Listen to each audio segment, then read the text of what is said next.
तो अच्छा भी है कि इस समय पर आपका विवाह नहीं हुआ है। नवंबर के बाद में शनि में गुरु आएंगे, तो वहां से विवाह की पॉसिबिलिटीज बनेंगी। उपाय मैं आपको कुछ बता देता हूँ, उन उपायों को करिए।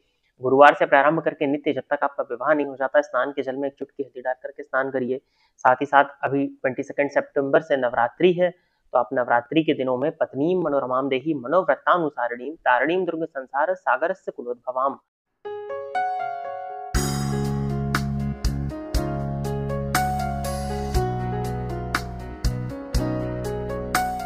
नमस्कार, स्वागत है आपका प्रोफेशनल एस्ट्रोलॉजी पर। मैं यशराज तिवारी। आज मैं आप सभी के सम्मुख उपस्थित हुआ हूं आप सभी दर्शकों की जन्म कुंडली का निःशुल्क अध्ययन करने के लिए। निःशुल्क जन्म कुंडली अध्ययन की सीरीज में आज तक 228 कार्यक्रम बन चुके हैं, और इस सीरीज का जो आज का कार्यक्रम होने वाला है, ये 229वें नंबर का कार्यक्रम होने वाला है। साथ ही साथ इस सीरीज में आज तक 1093 लोगों की जन्म कुंडली का अध्ययन निःशुल्क रूप से किया जा चुका है, और आज के इस कार्यक्रम की जो पहली जन्म कुंडली होगी वो 1094 नंबर की जन्म कुंडली होने वाली है। यदि आप इस कार्यक्रम को देखते हैं और इस कार्यक्रम के माध्यम से आपका कुछ भी लाभ होता है, तो आप इस वीडियो को लाइक करें, साथ ही साथ इस चैनल को सब्सक्राइब करें, ताकि इन फ्यूचर जो भी कंटेंट मेरे द्वारा इस चैनल पर अपलोड किया जाता है उसका नोटिफिकेशन आपको मिलता रहे।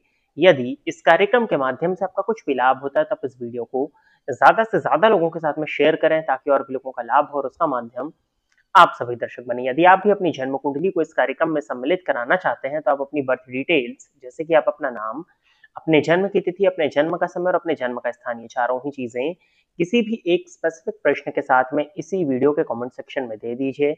आपकी डिटेल्स को देने के 2 से ढाई महीने के बाद में आपकी जन्म कुंडली का अध्ययन मेरे द्वारा ठीक इसी प्रकार से यूट्यूब पर वीडियो बना करके निःशुल्क रूप से किया जाएगा। यदि आप जानना चाहते हैं कि आपका ये वर्ष और आपका ये माह कैसा जाने वाला है, तो इस वीडियो के डिस्क्रिप्शन बॉक्स में जो शुरुआत में 2 लिंक्स दी हुई हैं, उनको अवश्य ही चेक कर लीजिएगा। अब हम बिना विलंब किए अपने आज के इस कार्यक्रम की शुरुआत करते हैं।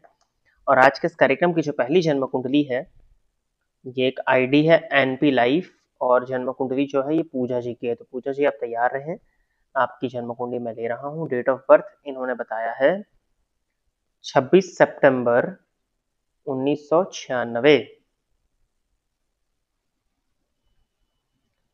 2 AM रात के, ब्रैकेट में आफ्टरनून लिखा है तो वो 2 PM होता है ना। दोपहर के 2 बजे का जन्म है, और खजनी गोरखपुर।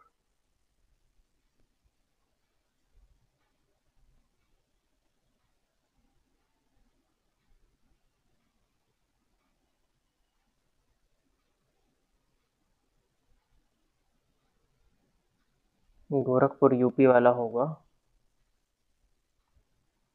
धनु लग्न की कुंडली बन रही है और राशि बनती है कुंभ। प्रश्न इन्होंने किया है, मेरी शादी कब तक होगी। शादी का योग तो चल ही रहा है आपकी कुंडली में। देखिए, अभी शादी का योग चल रहा है आपके जन्म स्थान से। यदि मैं देखता हूं तो नॉर्थ वेस्ट डायरेक्शन से शादी का रिश्ता आने की पॉसिबिलिटीज बनती हैं। तो विवाह के योग तो आपकी कुंडली में चल ही रहे हैं। सप्तमेश के वक्री हो जाने के चलते कुछ हद तक विलंब या परेशानियां हो सकती हैं, लेकिन 28 की एज आपकी है, मांगलिक हो आप जन्म लगने से, और अष्टम स्थान में शुक्र मंगल की युति भी है। तो मुझे ऐसा लगता है कि शादी के योग आपके अभी भी चल रहे हैं। दिशा मैंने आपको बता ही दी है। अगले वर्ष में मार्च से लेकर के अगस्त के बीच में और ज्यादा अच्छी पॉसिबिलिटीज बनती हैं कि इस समय पर शादी इत्यादि फिक्स हो, और वहां मार्च के बाद में चीजें आगे बढ़ जाएं। तो विवाह का योग चल रहा है। उपाय मुझे नहीं लगता कि किसी चीज की जरूरत है। फिर भी यदि दिक्कत आपको जा रही है, तो अभी सोमवार से 22 सितंबर से नवरात्रि शुरू हो रही है, तो आप कात्यायनी महामाय महायोगी निधीश्वरी नंद गोपसुतम देवी पतित में कुरुते नमः नित्य 3 माला इस मंत्र का नवरात्रि में जाप करिए, और उसके बाद 1 माला जाप करिएगा। आगे बढ़ते हैं। अगली जन्म कुंडली जो है ये है मनदीप कौर अय्यर। ठीक है, डेट ऑफ बर्थ इन्होंने दिया है 19 अक्टूबर 1986, और जन्म का समय बताया हुआ है सुबह के 9:40, और जन्म स्थान है मुंबई।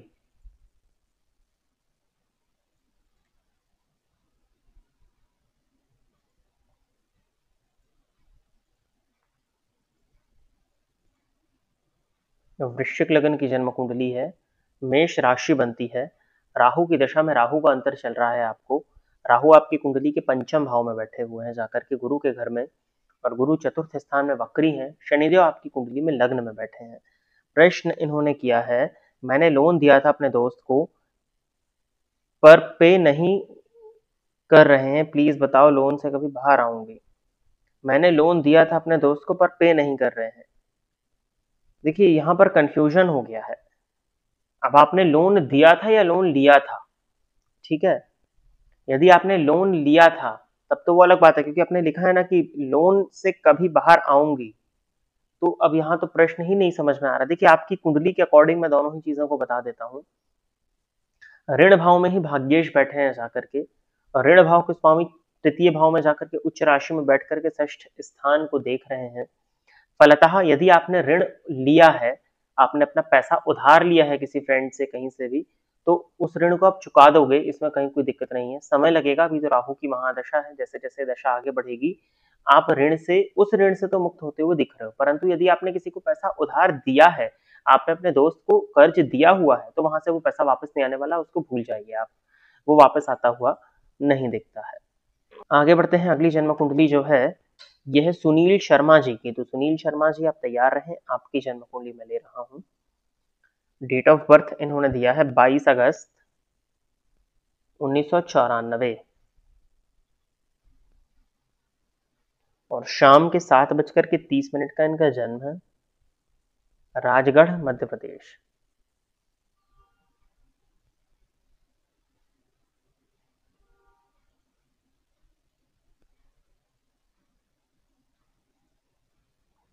कुंभ लग्न की जन्म कुंडली है। लग्नेश शनि लग्न में ही बैठे हुए हैं और चंद्रमा भी वही है, तो विष योग बन रहा है। प्रश्न इन्होंने किया है विवाह में बाधा, विवाह में क्यों रुकावट है और कब होगा।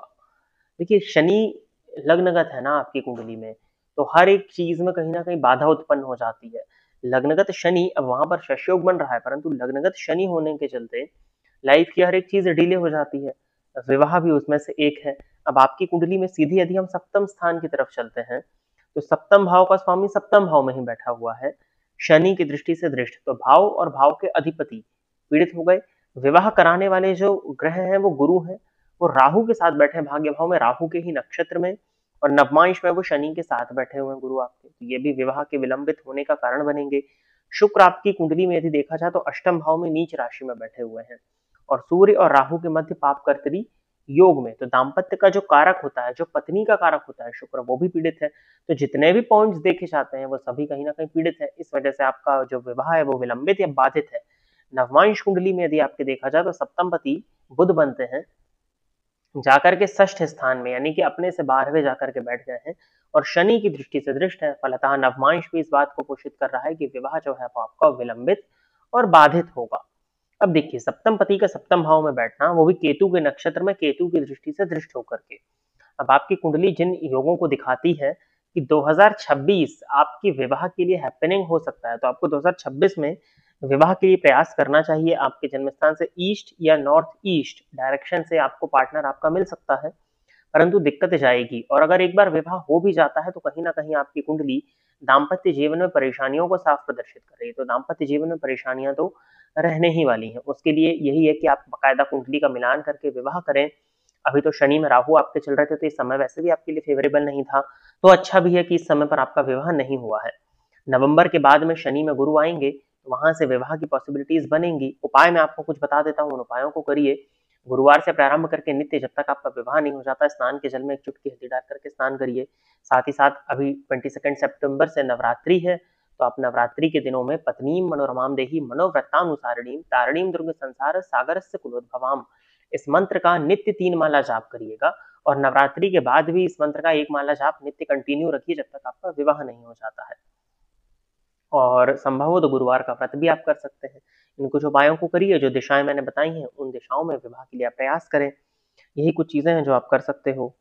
आगे बढ़ते हैं। अगली जन्म कुंडली जो है यह है रिंकू कुमारी। तो रिंकू कुमारी हैं और इनकी आईडी से रिंकी की जन्म कुंडली है। रिंकी जी आप तैयार रहें, आपकी जन्म कुंडली मैं ले रहा हूँ। डेट ऑफ बर्थ दिया है 17 नवंबर 1995, 17 नवंबर 1995, और जन्म का समय है शाम के 5:15। जन्म स्थान है गोधरी, हरियाणा।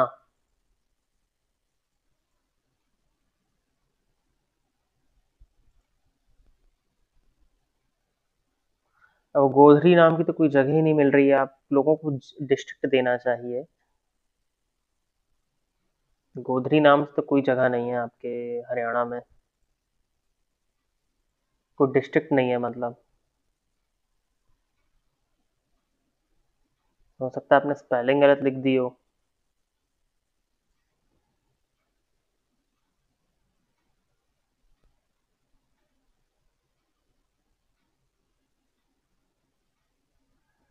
गोहाना करके कोई जगह है, चलिए इसको ही लेते हैं कि कुंडली आई है आपकी तो लेनी तो पड़ेगी। आप लोग डिस्ट्रिक्ट दिया करें, नहीं तो आपकी कुंडली सही नहीं बनेगी। इन्होंने लिखा है कि मेरे हेल्थ इश्यूज और करियर कंफ्यूजन है, स्किन प्रॉब्लम और मेंटल स्ट्रेस रहता है। मेष लग्न की कुंडली है आपकी, सिंह राशि है, लग्न में ही केतु बैठे हुए हैं। लग्नगत केतु होने के चलते व्यक्ति के जीवन काल में आजीवन भ्रम की स्थिति, कंफ्यूजन की स्थिति बनी रहती है। ऊपर से राहु की महादशा आपको चल रही है। अब राहु आपके लिए सप्तम भाव में है। सप्तम भावस्थ राहु मंगल के नक्षत्र में, मंगल अष्टम भाव में जाकर के शनि की दृष्टि से दृष्ट हो गए हैं। फलतः राहु की महादशा जब तक चलेगी, कहीं ना कहीं मानसिक अशांति तो बनी रहने वाली है, इस बात को स्वीकार करना होगा। शनि चंद्रमा का आमने सामने होना विष योग, चंद्रमा पर केतु की दृष्टि का पड़ना तो डिप्रेशन का योग भी बनता है, क्योंकि सूर्य पर भी शनि की दृष्टि पड़ रही है। फलतः मेंटल स्ट्रेस तो रहने वाला है और करियर को लेकर के कंफ्यूजन में भी रहेंगे। अभी हम देखते हैं कि क्या स्थितियां बनती हैं। हेल्थ इश्यूज यदि देखा जाए आपके लिए, तो अष्टम भाव में चार चार ग्रह जाकर के बैठे हैं।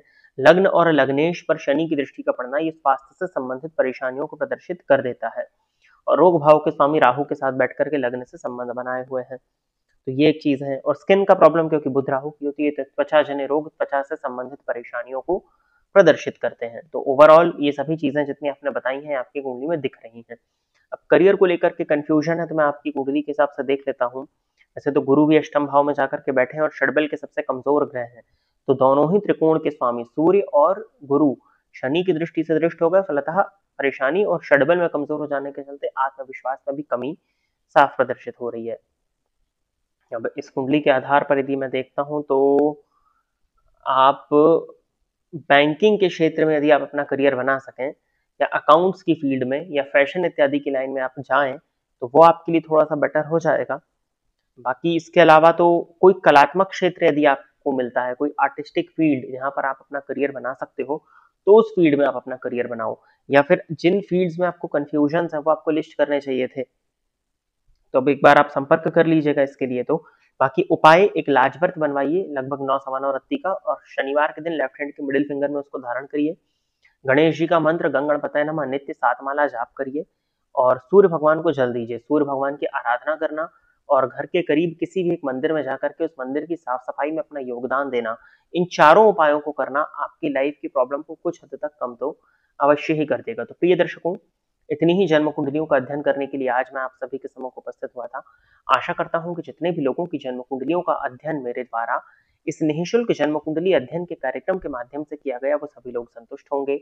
यदि आप इस कार्यक्रम को देखते हैं और इस कार्यक्रम के माध्यम से आपका कुछ भी लाभ होता है, तो आप इस वीडियो को लाइक करें, साथ ही साथ इस चैनल को सब्सक्राइब करें, ताकि इन फ्यूचर जो भी कंटेंट मेरे द्वारा इस चैनल पर अपलोड किया जाता है उसका नोटिफिकेशन आपको मिलता रहे। यदि इस कार्यक्रम के माध्यम से आपका कुछ भी लाभ होता है, तो आप इस वीडियो को ज्यादा से ज्यादा लोगों के साथ में शेयर करें, ताकि और भी लोगों का लाभ हो और उसका माध्यम आप सभी दर्शक बने। अपने प्रश्न को इस कार्यक्रम में सम्मिलित कराने के लिए आप अपना नाम, अपने जन्म की तिथि, अपने जन्म का समय और अपने जन्म का स्थान, ये चारों ही चीजें किसी भी एक स्पेसिफिक प्रश्न के साथ में इसी वीडियो के कमेंट सेक्शन में दे दीजिए। आज के इस कार्यक्रम में बस इतना ही रखते हैं। नमस्कार।